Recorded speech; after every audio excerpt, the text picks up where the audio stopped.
Nice shirt. Hospital issue? You should see what they tried to get me to wear. His voice was still raspy, a result of the anesthesia and breathing tube used during the operation. Mira flinched a little when she heard it, hoping he hadn't noticed.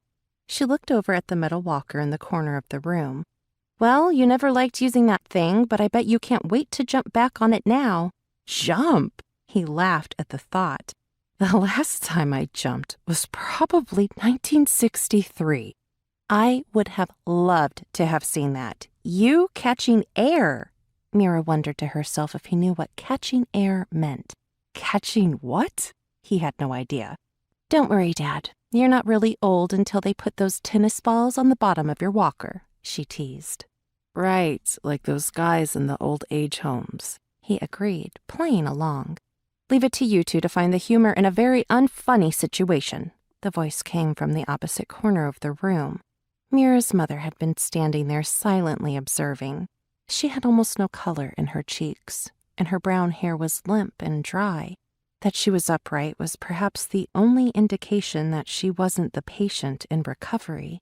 Mira looked over at her to say hello. I am going to get a cup of tea, Dana Frank said. She nodded at her daughter and excused herself. Mira turned back to her father. She isn't a fan of hospital humor, I guess. No, she didn't even laugh when I asked the nurse if she would put some Tio Pepe in my IV bag.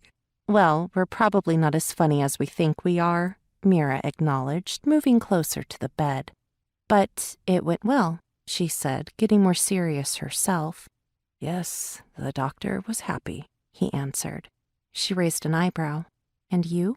Matt lifted his arms 1 inch off the mattress and looked directly at his daughter.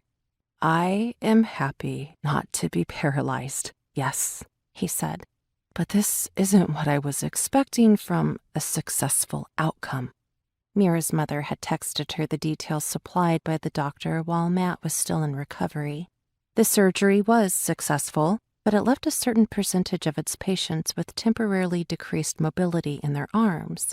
Matt woke up with no movement at all. It was yet another blow, meted out to someone who had a lot of experience taking them. It has only been a few hours and you already have some movement coming back, Dad. The doctors say, Mira began, but he cut her off. Yes, I know what they say. They say I will regain mobility with time, but they aren't sure how much or when.